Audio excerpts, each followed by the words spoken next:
Welcome to Iowa Speedway, where we avoided a tornado by, I saw a picture, it was like right off the back straightaway. Exciting times. There was one Indy next session today and nothing else. So we have absolutely no idea what's going to happen the rest of the weekend. Oh well. But if you would like to find out what is going to happen the rest of the weekend, be sure to subscribe to the channel. Go down in the description, click all the links, like the video, comment, subscribe. It's all free and it all helps me out. I really appreciate that. At least tentatively, since all of the track activity got canceled today and we don't really know what's going to happen tomorrow, we're going to be doing a meetup at the Gutswear trailer if you would like to attend, if you will be attending Iowa Speedway tomorrow. Tentatively, that is at 11 a.m. So if you would like to go there at the Gutswear trailer, that's where I will be. So thankfully, we had a media bullpen today where we got to talk to many of the drivers in the IndyCar series. And obviously, Robert Schwartzman probably had the best weekend of all in Mid-Ohio, believe it or not, at least in terms of pure numbers. He had something like over 100 million views on a TikTok video. And as I just turned 32, I don't really know what that is. So I asked Robert Schwartzman to explain that to me. And here's what he said. Robert, I'm an old man. Can you please explain what aura farming is? So actually, when I did the dance, I didn't even know it as well. I was just like, hey, it's kind of funny dance, it's cool, you know. So I just tried to copy the dance. But then later on, I figured it out as it's sort of basically in Indonesia, they have these races with this like boats where people like sort of push their limit, and then they have these kids on the top of it to sort of vibe and give them this aura thing. So they have to dance and sort of like motivate. So they have music behind, and the kid has to do a dance. Plus, I think he's also doing a bit of like compression to the boat to help them. And the funny thing is, if for some reason the boat is slow, the kid jumps out of the boat in the water. So he sort of just jumps out, and it's like, okay, we're too slow, I'm out. To sort of like take away the weight. But yeah, aura farming is just like, you know, so if you do the dance, like, you know, like, I don't know, you've seen movies where like in like Africa, they do all these dances. It's like a whole system for them, you know. So it's sort of that thing. It's just a vibey thing to, you know, to gain some aura for it. Obviously, the topic of international races has come up quite a bit. I mentioned it in a video earlier this week about the more than likely possibility that IndyCar goes to Mexico City next year. I think that's extremely possible. One of the people who's very excited about international races is Rinus VeeKay. And yes, we mentioned and talked a little bit about Mexico, but he made a case for his home country of the Netherlands. I'm not sure about what other tracks are going to be there. Maybe Mexico, right? Right. That'd be pretty cool. I've been wanting a real international race. Hopefully we can extend that, go back to Europe at some time when the series is wealthy like in the old days. That'd be cool. But, I assume you would advocate for Zandvoort? Zandvoort, yeah. Even Assen. Even Zolder. It's Belgium. It's like race there, didn't they? Yes. Yeah. Yes. So Spa. I don't know about IndyCar. If F1 leaves there, why not? But Zandvoort, when F1's gonna be out of Zandvoort, they're gonna be. I think next year's gonna be the last one. I think this year. Or this one is the last one. Time to stand on business then. Oh, What are you doing? that would be sick. Come on, make it happen, Rinus. You got yes. connections there. Hey, you know the Dutch prince owns the track, so So just give the prince a call. I'm sure you have his number. we could try. I think it's more of getting the whole IndyCar paddock shipped to Europe, which is the issue.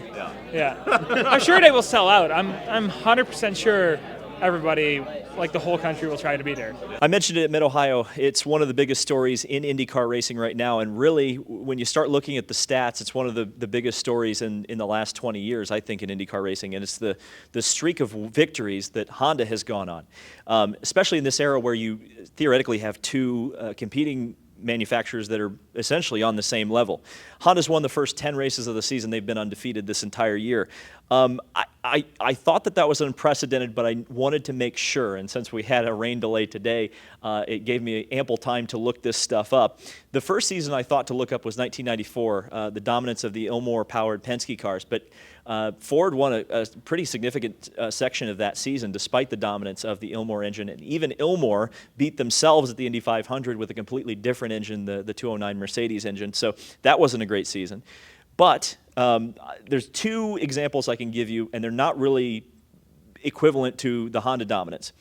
1997 to 2000, Oldsmobile won 34 straight races in IndyCar racing, but they competed directly against a very, very weak Nissan Infiniti engine that only had 1 or 2 entries per race. So not quite on the same level. The other streak that's extremely long in IndyCar racing from an engine supplier winning a lot of races or an OEM, 1989 to 1992, the Chevrolet built Ilmor engine, or the Chevrolet badged Ilmor engine, won 41 straight races between, I believe it was a victory, the victory by Teo Fabi at Mid-Ohio for Porsche to a victory with Michael Andretti, I believe, at Detroit in 1992. 41 race wins.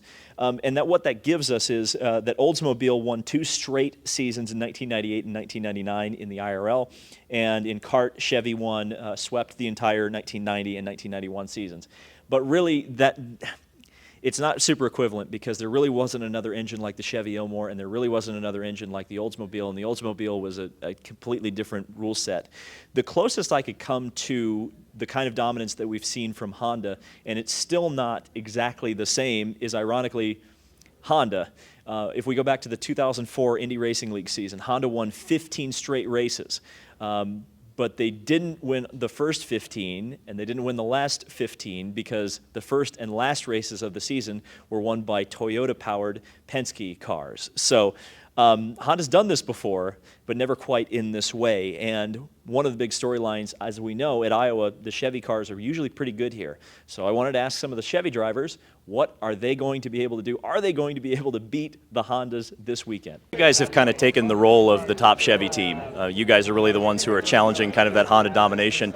What do you have to do to break through and finally get the bow tie in victory lane? This seems like a good track to do it. Beat him, really. Do what Will did last year. Beat him on strategy, and that was one of the things that I was very frustrated about leaving Mid-Ohio, because I felt like that was the best chance we've had, really, to beat at least Alex. He made so many mistakes in that race, and that was the race where we needed to beat him. And in hindsight, I think we could have done different things on strategy. We could have set the car up slightly different after warm-up. There's so many things we could have done different, but I think ultimately the execution we could have done a little better even in the race, and it potentially cost us the win, maybe second. I think Scott did a great job. We know he's good at saving fuel, so it was unfortunate. But again, we can't really be mad about a podium. But at the end of the day, we want to beat him. We want to get Chevy on the top step of the podium. We've done how many races? 10 now. And the Chevy hasn't won, so it's extremely frustrating for all of us. But I also don't think it shows the full picture, right? I think all 3 Penske cars were extremely strong in Gateway, and I think all of them retired, right? And they were in the hunt for a win, so it doesn't really show the full picture.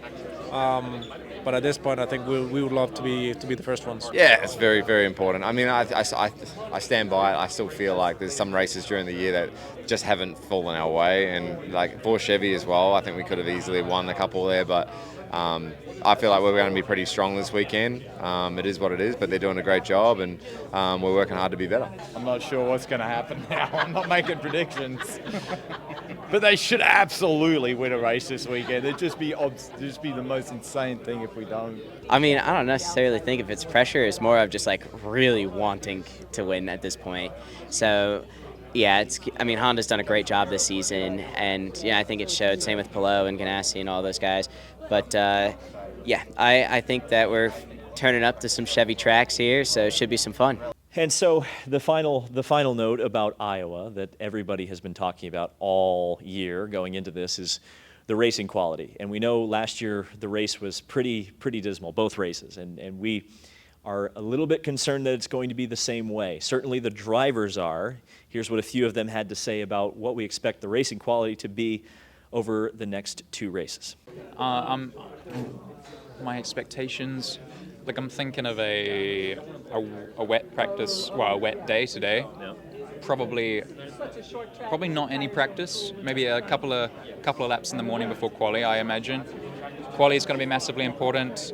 I think that really qualifying is going to dictate the race results to unless there's like a lot of yellows and strategy's crazy and all this sort of stuff. I still think it's going to be tough to do what Joseph did last year, which is go from 22nd to 4th or something. I think that was Will. No, that was well in race 2. Oh, yeah, race 2. But that was he got the yellow for sure.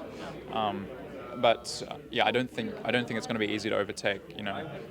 Maybe towards the end of the race when there's varying strategies and different deltas and pace and all that, then there's obvious chances for overtaking. But I think for the first stint of the race, it's going to be single file, and then the race could change a bit from there. I still doubt that we'll get a second group going, but at the end of the day, I think we also didn't run there at the test, so I think the high line will be very important to see if we can get it to work. The rain certainly doesn't help, just from a track time perspective, but I think we're all optimistic. I think we all have to be optimistic. But yeah, I think, worst case scenario, we know how it's going to race, right? We know how it's going to race. If it doesn't work, it's going to be the same as last year, but I think we're all pretty interested and wanting it to work. We get a lot of opportunity by the Highline sessions being almost as long as the actual practice sessions. So I think we might see some, back in the day, Gateway, just some restart, first 5 laps, and everybody's bunched up. Some passes there.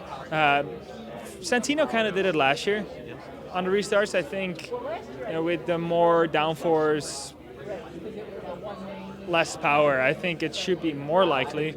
Also, the surface looks to have aged quite a lot this year on the bottom lane, so might be better up top this time. I'll find out about it when we get out there, but I think it's gonna be okay for restarts and starts. I don't think it's gonna be as much of a parade as last year. So I'm not so optimistic, and I'm going to say one thing about this event. It's very, very disappointing to not have Hy-Vee involved here. We kind of knew that was going to be a step down, and it has been. But I think we're still hoping that this race is really exciting. Both races are really exciting, and I've said this. I'm a big advocate for ovals, and I'm a big advocate for especially Iowa Speedway. I said this last year. So I think we're all sitting here hoping and praying that this is going to be a fun race and worthy of, keeping this thing on the schedule for next year. Although I definitely agree with a lot of the drivers, this doesn't need to be a doubleheader anymore. I think if they refocused, did a Saturday night race, 400 laps or so, I think it would really, really be awesome. So we'll see how this weekend goes, and as you guys know, I'm going to be here to cover it all for you. So thank you guys so much for watching.